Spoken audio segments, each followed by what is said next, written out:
Previously in Chapter 1, we mentioned about the open-ended laboratory.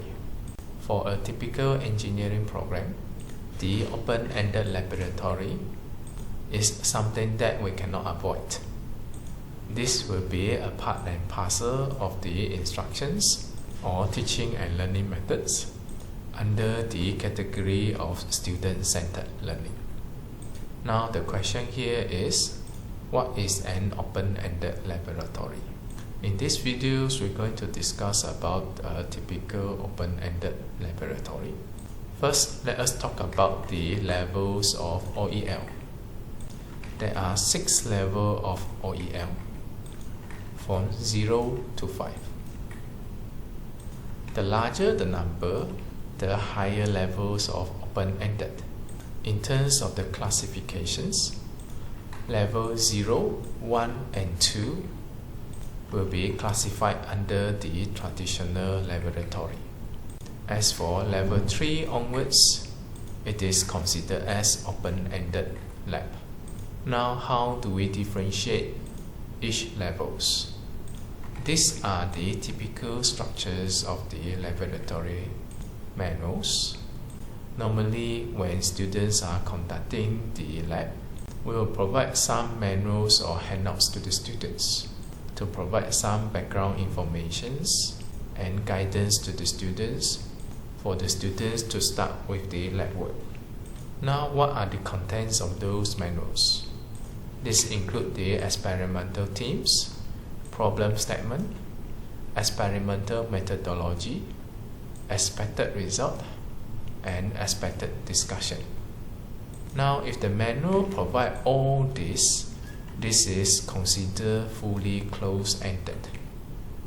Before the students conduct the test, the students are already aware of the experimental theme, problem statements, and the experiment has been fully guided by the manual.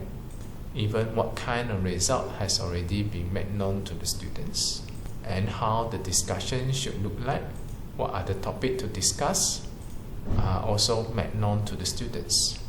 So, OEL level 0, it is fully guided from the start to the end.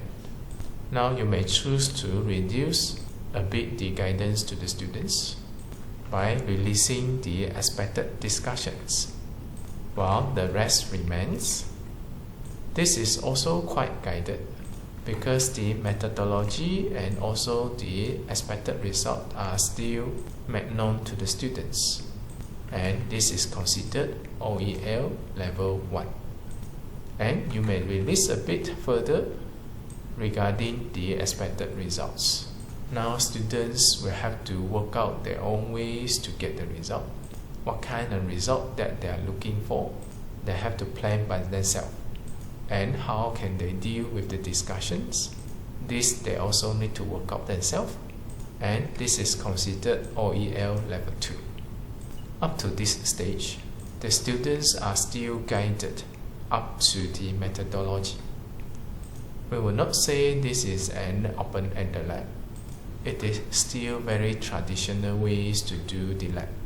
Now, if you really want the open-ended lab, bare minimum, you will have to make the methodologies to be open-ended. The students will have to work out their own methodology. They have to plan how the experiments are to be conducted. What happened now? You only provide the experimental theme and also the problem statement. The rest, you will ask the students to work out themselves. This is about level 3. And then level 4, you only provide experimental theme. The students will have to find their own problems, work out the methodology based on the problem identified, and then they have to come up with the results and also discussion by themselves. This is level 4. Next, it will be level 5.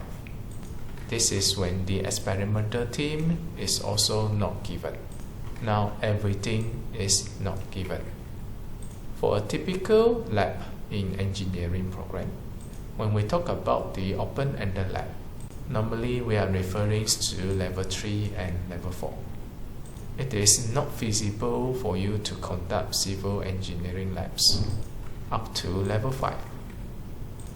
This is normally meant for final year project or something equivalent, such as integrated design project, and normally it will take more than 1 semester.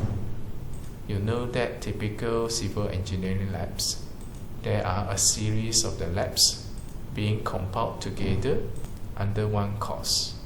Every week, students will have to conduct at least 1 lab and come up with a lab report. In this case, a little bit guidance will still be required. At least we'll have to set the experimental theme. And if you want to narrow down the possibility, probably you can have the problem statements also specified. Then, whatever the following, it will be up to the students to work out themselves. This will require the students to really prepare for the lab, instead of coming to the lab without any preparations.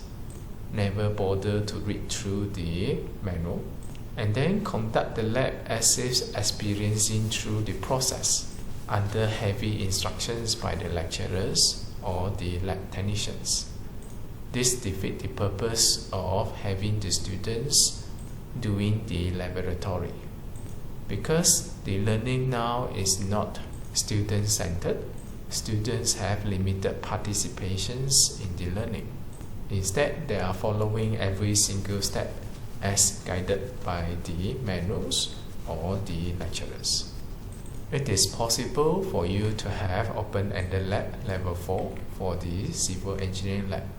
Now you only provide the experimental theme, giving the conditions, and the students will have to come up with their own problem statement.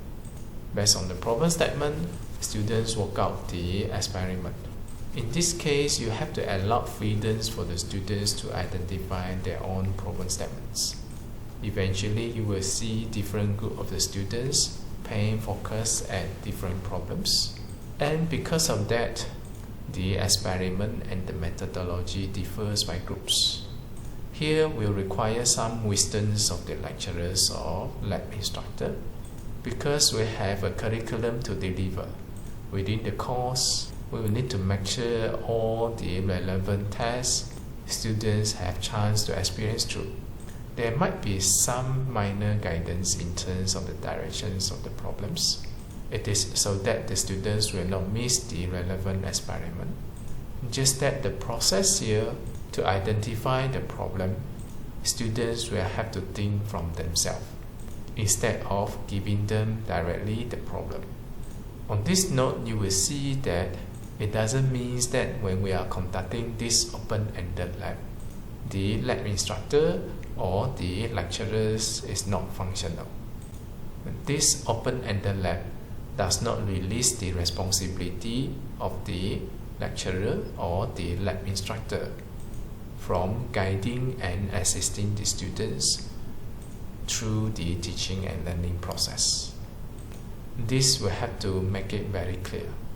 When we come to the open-ended lab, it doesn't mean that we can fully release the lecturer where no lecturers is allocated for the lab work. You still need the lecturer to facilitate the entire teaching and learning activities. Since it is a typical student-centered learning, this will require the professional judgment by the lecturers, where different group of students may have different characteristics, levels of understanding, levels of participations and cooperations, and so on and so forth. And the relevant teaching and learning activities will have to be adjusted accordingly. This is about the lecturer part. You still need lecturers to conduct the open-ended lab. In fact, the students will require more supervisions by the lecturers, since many things is not being given in the manual. And the functions of the lecturer is not to teach, nor it is to spoon-feed or extensive guide to the students. It will be more towards supervisions and facilitations. And students will have to do most of the work and take initiative to do preparations before doing the lab. Another part of this open-ended lab, when the manuals are not giving the relevant informations, we should need to provide the relevant informations or resources available for the students to access. Only that we don't consolidate everything in one manual. We don't filter those which is irrelevant on behalf of the students. The students will have to go through an extensive review of the literature as well as the operating manuals of the equipment. And we will need to make sure all this literature and the operating manuals are accessible by the students. Many institutions, they wanted to do the open-ended lab, but they are doing halfway. They release everything and the rest they expect the students can come up by themselves. They forgot that when they want to do this open-ended lab, you will need to facilitate the process. What does it mean by facilitating? You need to first establish the system, allowing the students to access the relevant resources and materials, assisting them learning from this open-ended lab. Otherwise, you will see students not doing anything before the lab, not knowing what to do, and eventually it will still transform back to the traditional method. That's why many institutions, they find that open-ended lab is not workable. The main reason here it will be they are not providing the conditions which is friendly to the learning of the students through this open-ended lab.